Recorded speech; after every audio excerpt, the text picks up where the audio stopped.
Hi, folks. Daryl Murphy here, the Family Realtor. Thank you for joining me for another edition of Restream. Today, we're going to be talking with a home inspector, Aaron Beaver of, hold on, I totally blanked on Aaron's company's name. It is Green. Oh, sorry, Aaron. Aaron Beaver is with Greenbelt Home Inspections. He's going to be joining us today. We're going to be talking about the value of home inspections, whether or not you're going to include a home inspection as a condition of your purchase, because we know that can be a little shaky these days, today's market. There's still lots of value in having a home inspection. So Aaron's going to join us to talk about that.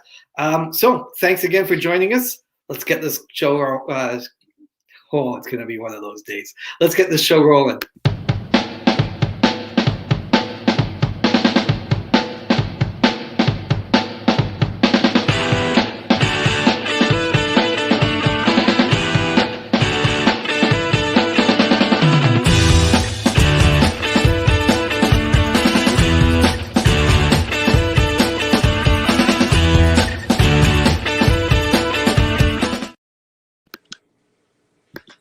Excellent. Hello there, Aaron. How you doing? Sorry about that.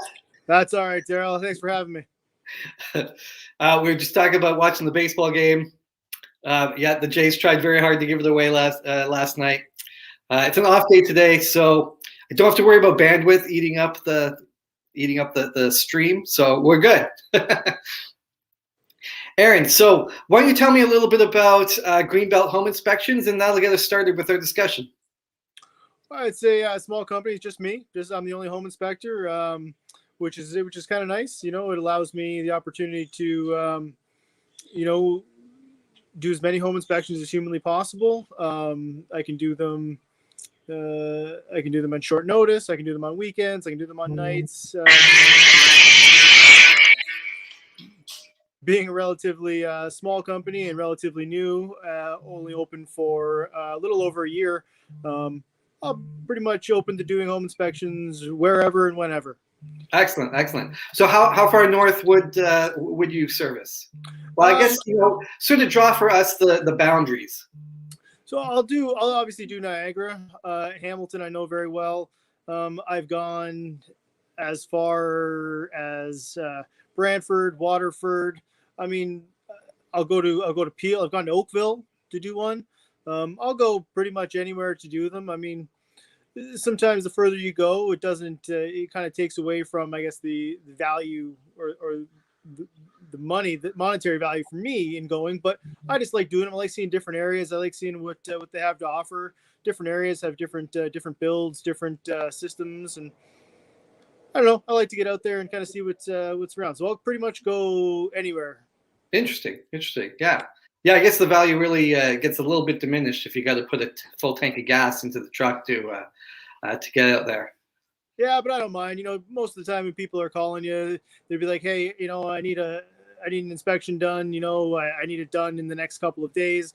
Nobody up here can do it." So there is something nice about being able to say, "Sure, I'll jump in the truck and I'll come and take care of it for you." It's a little bit, if you can be helpful, it'll make people hopefully remember you and pass along the card.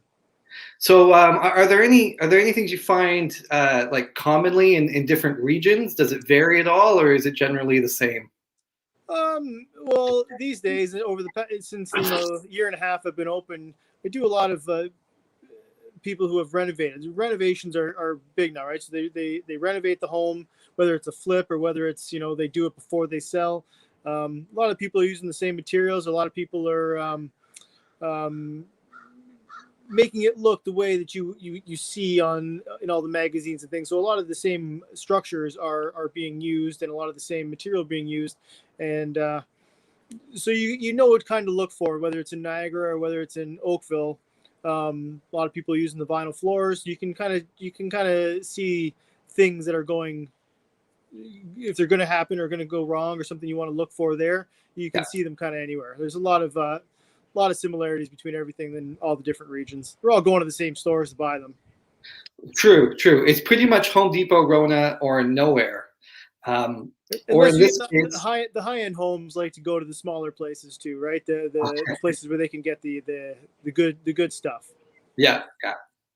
So, when we think about home inspections, generally we're thinking, we bought a home, or we're thinking about buying a home. We're at the serious point.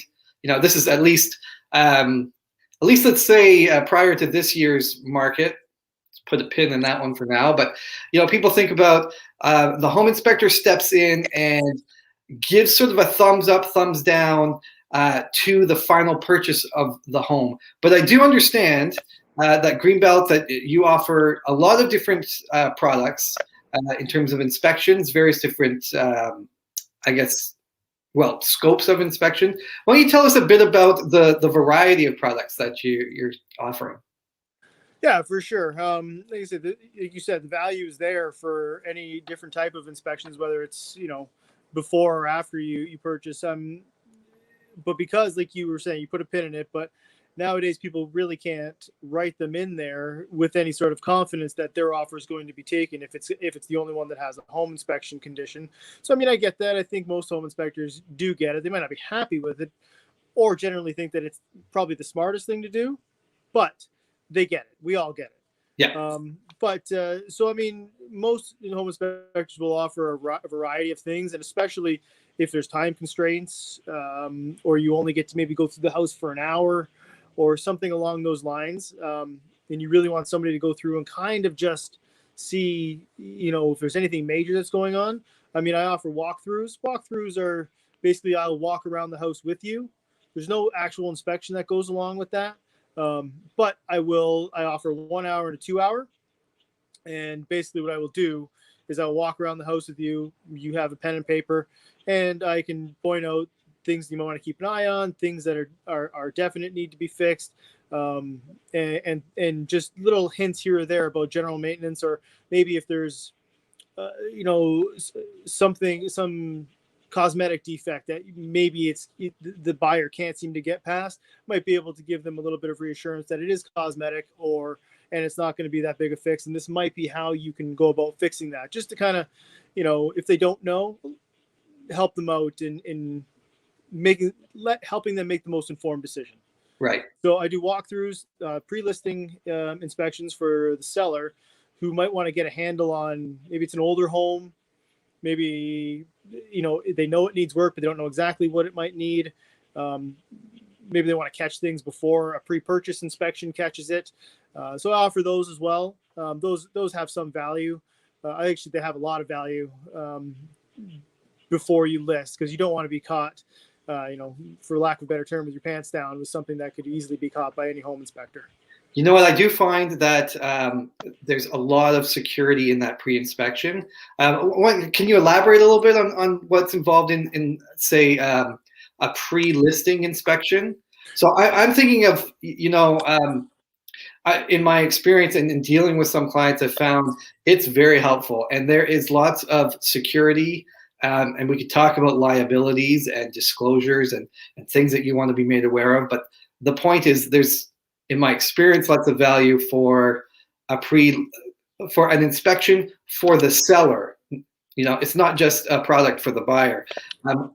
Can you elaborate on, is there something you do different maybe for a pre-listing inspection than you might for a buyer? Well, yeah, for a buyer, I tend not to look at a lot of the, like in an actual full inspection for the buyer, I tend not to touch on too many of the, the cosmetic things, or things that are of non-real structural importance. I know that some buyers look at those and put some value on those, but there really isn't. Those are simple things. So I don't touch a lot on those. But a pre-listing inspection, I go over all the same meat and potato stuff, the big money things that an inspector is going to find, or that people are going to ask about. Is the furnace new? Is the hot water heater working? Has there ever been any leaks in the basement? How old is the roof? Has the roof ever leaked? Like things like that, I like to go through and just be able to let them know that, hey, there's evidence of this. Somebody is going to see that. So here are ways that you can possibly go about, rectifying that before you put it to market, where people are going to say, okay, well, I like this place, but I'm not willing to give you this for it because of this. Right. So it does have some value there too. Plus, I do like to touch on some of the cosmetic stuffs, because a lot of buyers, if they're not technically savvy, that's what they base their decision on. is the cosmetic stuff. So if there's something glaring that is absolutely cosmetic, but is also really easy to fix, why not tell the owner of the property, hey, you might want to address this. It'll save yourself all kinds of explanation or all kinds of back and forth or hassle if you can just take care of this now. Yeah. So there is some value of it. And especially for anything major, something that the seller has lived with for 30, 40 years in the house. Now they're selling it. Not a big deal to them, but it's going to be a huge deal to somebody else, like, a crack in the foundation or something. They might not have ever put anything in the basement, not really cared that it leaked a little bit there when there was a heavy rain, but somebody who wants to make that, an in-law suite for their mother or father is going to care. Absolutely. So anyway, that's part of the value. I've worked with a lot of buyers for whom, and especially people that are just, when they're first time buyers, it's really important for them to know the difference between something that's just a cosmetic problem and something that's potentially, expensive. Mm-hmm. I walked a client through a house not too long ago, and there was a piece of wood stretched across the ceiling. And, there's a question mark there, right? Is that piece of wood integral to the ceiling, or is it somehow, is it the remnants of a decoration or something like that? Yeah, and maybe there's a simple explanation that, Exactly. in the moment, an inspector might be able to tell you, okay, this is why it's there. It doesn't need to be there, or absolutely needs to be there, or, hey, that doesn't look right. Maybe we need to have somebody to come and look at that.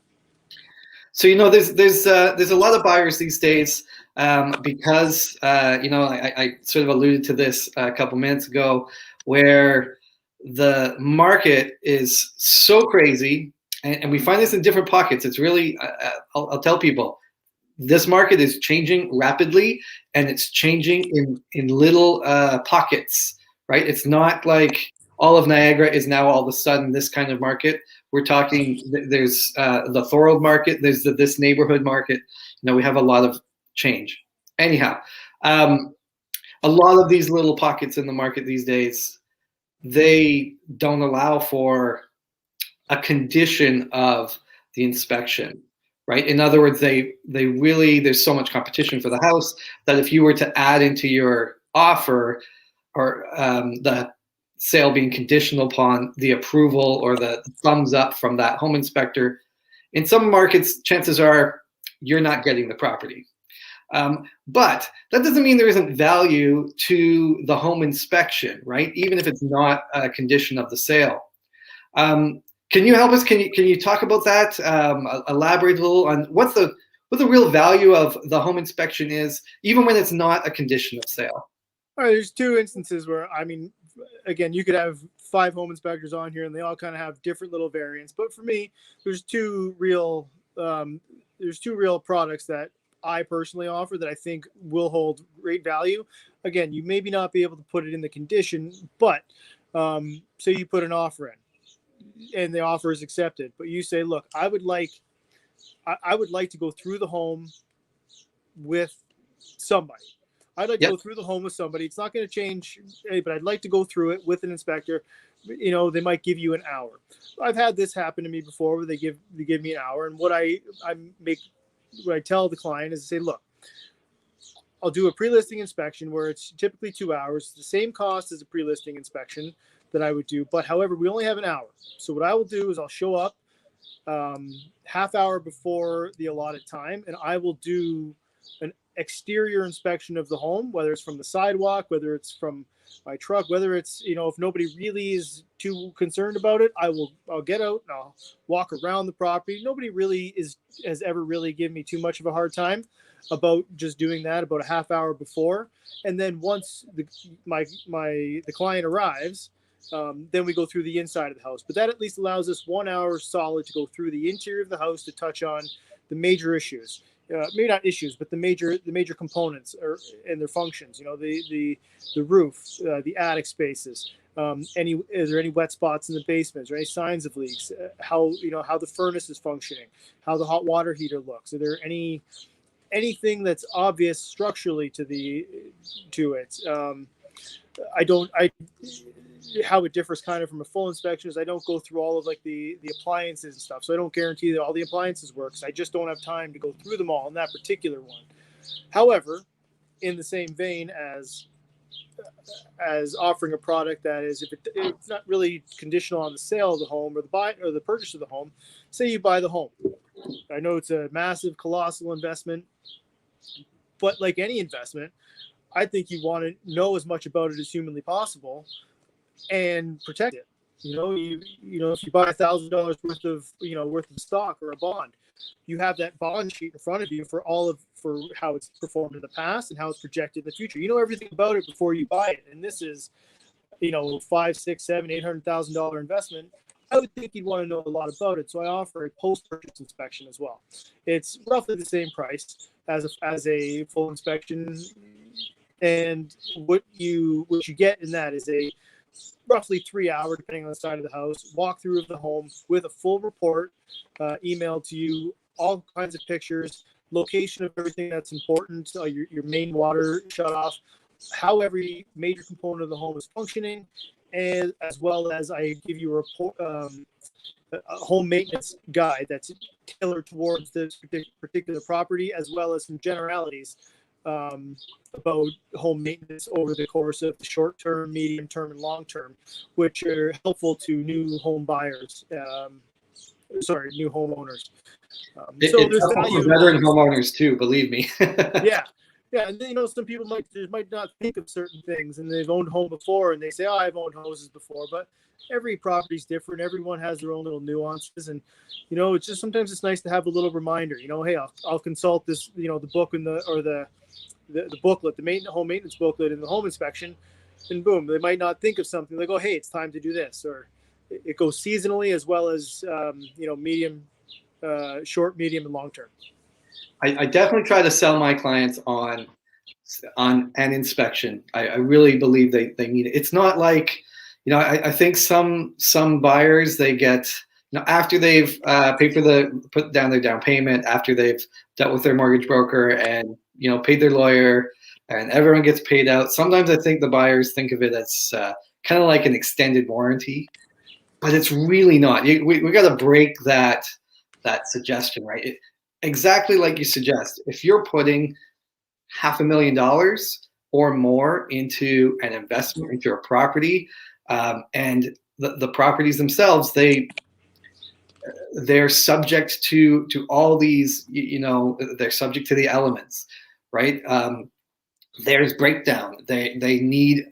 I think there's one piece that homeowners sometimes don't think about is that the homes need maintenance, and to have an inspection like that can call out the items of maintenance that might need some sort of priority. I think that's really important. Yeah, and in the home maintenance guide that I typically give for full inspections, it usually will outline what you should set aside.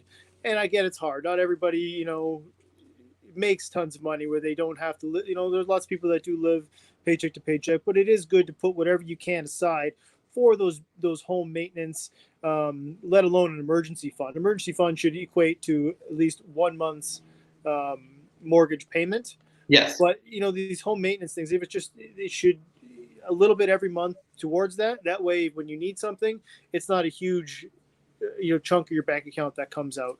But you definitely have to plan for that. And it's always better to at least know to look for something than it is to not know it's broken until it's actually broken.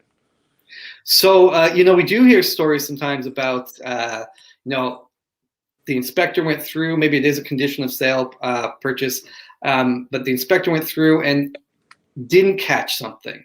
And usually it's a matter, from the anecdotes, that we hear, usually it's a matter of the limitations that an inspector has when they're going through and doing their inspection.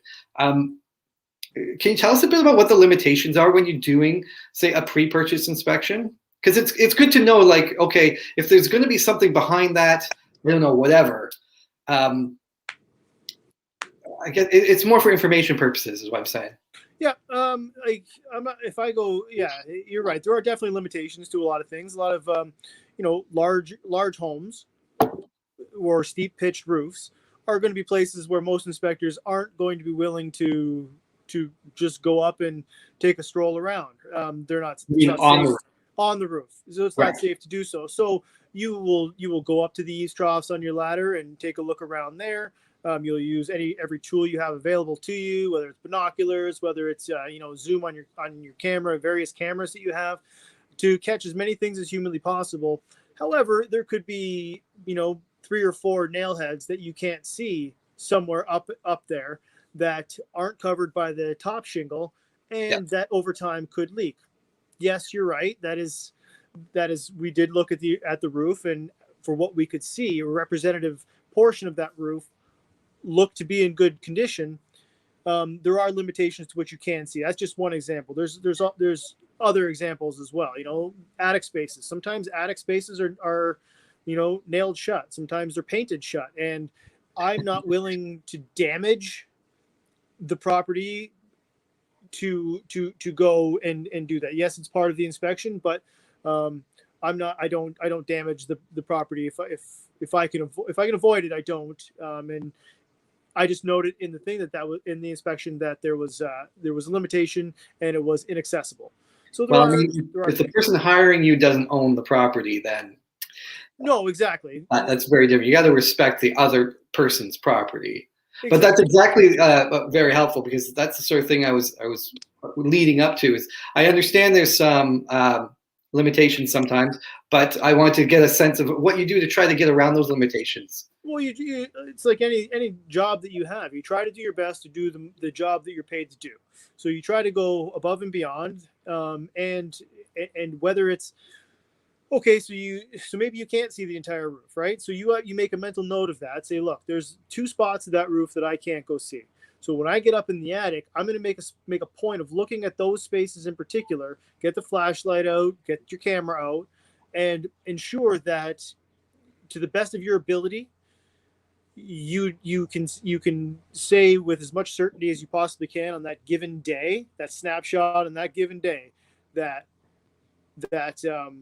the roof looks okay. Now, again, we can go on about limitations all day. Again, like I just said, it's a snapshot on any given day. If it's been dry for 3 weeks and it hasn't rained, and I go do an inspection and everything looks beautiful, it doesn't look like a wet basement, doesn't look like any signs anywhere, doesn't look like any leaks coming through the roof. There doesn't look like anything. And then it could have a torrential downpour the next day, and then water can kind of slowly seep in over the course of the next couple of days. They're going to say, well, why didn't you see that? Well, it's tough. It's a given lack day. Of rain. It's a snapshot, right? Yeah. Now, home inspectors all carry liability and errors and omissions insurance for the times when we do make a mistake, and we're fallible like anybody else. And there will be times there will be times where we do miss something that we probably should have caught under other conditions, and for whatever it is, whatever the reason, sometimes we missed it, and we carry the insurance just in case. I imagine though that your post-purchase, for a buyer who's already purchased the home, that might be a great advantage then for you to be able to go in and do your inspection and break the paint that might be sealing the absolutely the attic shut. If I had permission from the homeowner, there's lots of stuff I could do with enough time and enough permission. You could tell them absolutely everything about their property. It is, it's a limitation. It's time limitation is too, right? You want to spend X amount of time on each component. There's a ton of components to the home, so you want to make sure that you get to them all. And you start spending too much time, and it's easy to get tunnel vision on some things. You start spending too much time on one spot, you sort of have to start taking time from other places, right? Are there things you would suggest focusing on when you're going in for an inspection? Yeah, I focused on the things like any people are hiring us for one reason, to hopefully know what's going to cost them more money down the road. That's the bottom line, right? Yeah. They're spending the little bit of money now on you to hopefully save a little bit of money later on something catastrophic. Absolutely. So I try to touch on I touch on as much as humanly possible, but I definitely spend focused time on the major components. Your furnace, your roof, your structure, your basement, foundation, water shedding of the property. Always taking a look at everything that's meant to shed water sheds the water where it's supposed to. I spent a lot of time on that because I'm sure most home inspectors do, but a lot Well, of when you say shed water, what do you mean specifically? I mean, specifically I understand you mean like the gutters but yeah, absolutely. The gutters, the downspouts. How many houses do you go to? You don't pay any attention to the downspouts, but how many of them go right next to like drain right next to the foundation? right. And if those extensions are supposed to go at least 4 feet away from the property, right? Yes. And again, they may go 4 feet away from the property, but maybe the driveway slopes back towards the property after years of settling, right? So if you put it 4 feet away into the driveway, and then the water still slopes back towards. So I spend a significant amount of time, at least in different areas of the home, looking at where it sheds water and hoping to give the owner at least a good idea of how well it's working, what could be done to improve it immediately, and what maintenance needs to be done to upkeep it so that it doesn't become a problem.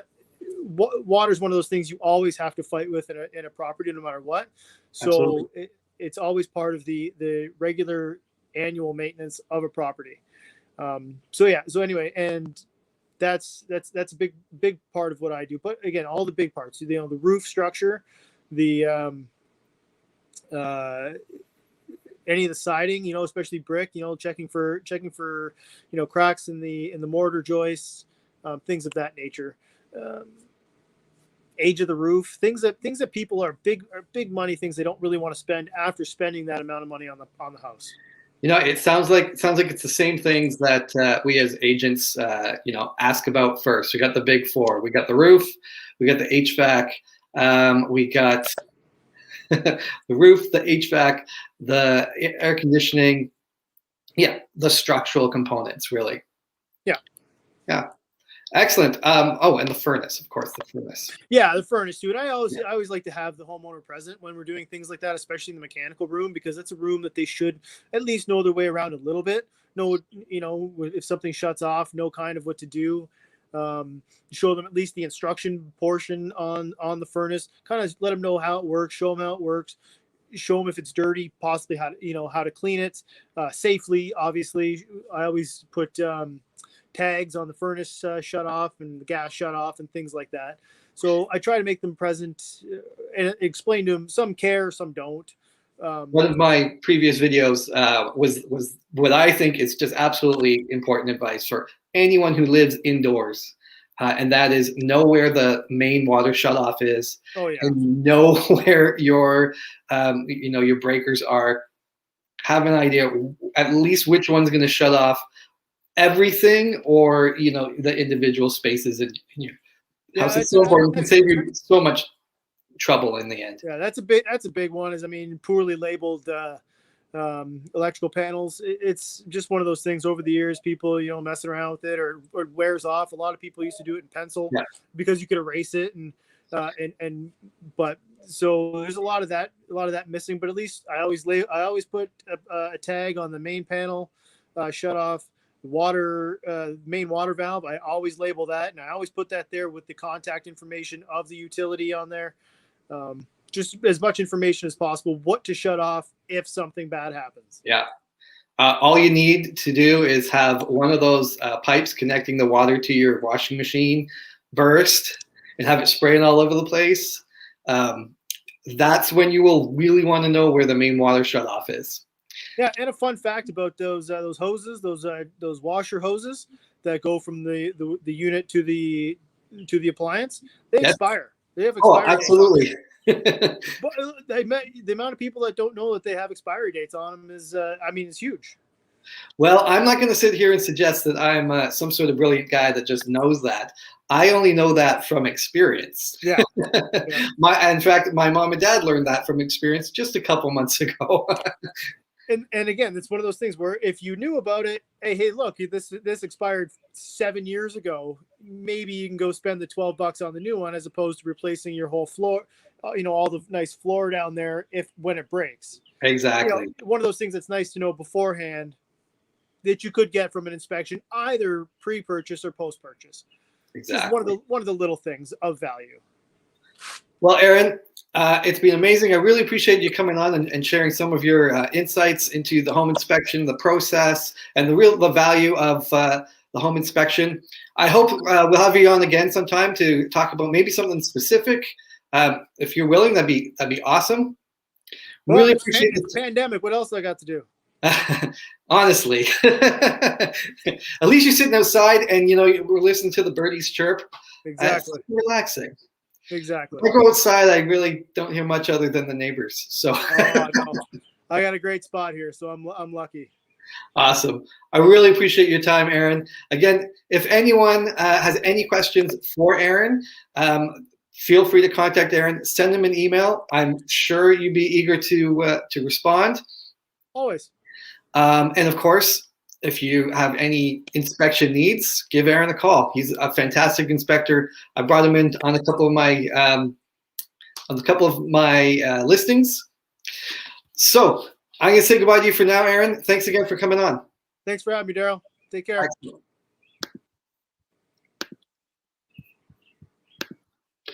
Well, folks, it was excellent. It was nice to have Aaron on and to talk about home inspections. It's such an important thing. And honestly, it's the sort of thing that is really money in the bank. The sorts of reports that Aaron provides can be invaluable. Not only can they point out save you from huge expenses down the line, they can be sort of a guide, in terms of, he's identifying things that are not simply, crisis type, urgent type issues. He's also showing you places in his reports where, when you do maybe down the line have some cash that you're thinking, I need to or want to put this back into my home, you can always use that report to guide you. For example, when I moved into the place that we live in now, it took a while, but eventually I did. I replaced all the outlets that the inspector suggested, changed them all to GFI. That's really important. It's a safety factor for the house, and it improved the basic function of our electrical. Anyhow, it is such a home inspection, whether or not it is the condition of your purchase, is really valuable. It's worth every penny that you're going to spend, and it will, I can almost guarantee it, save you money down the line. And when it comes to getting a home inspection, get yourself a qualified home inspector. I know there's a lot of proud dads out there that want to help you out, and they might be really knowledgeable when it comes to the mechanics of your home, but really nothing beats the solid qualifications and training of a home inspector or someone with comparable training. So before I say goodbye to everyone, I do want to thank you again for tuning in, for watching today's stream. I also want to invite you to participate in a fundraiser that I'll be hosting on July 8th. I'm going to be hosting an online trivia night. I've done some test drives for this trivia night. We had lots of fun. We we connected online. It was nice and casual. Might have had a drink or two while we were chatting. We had some laughs. We went through the trivia game. This one we're going to use a service online. It's really slick. So we're going to have a countdown trivia night, July 8th. It'll run for about 2 hours. And it's a fundraiser. So the fundraiser is going to support a very important cause. It's going to support Gillian's Place. That is one of the main women's shelters here in St. Catharines in the Niagara area. So it is a fantastic and such an important cause. So entry into the trivia night is going to be $10. I say per player or per team. What it really means is it's going to cost you $10 per device to connect to our game.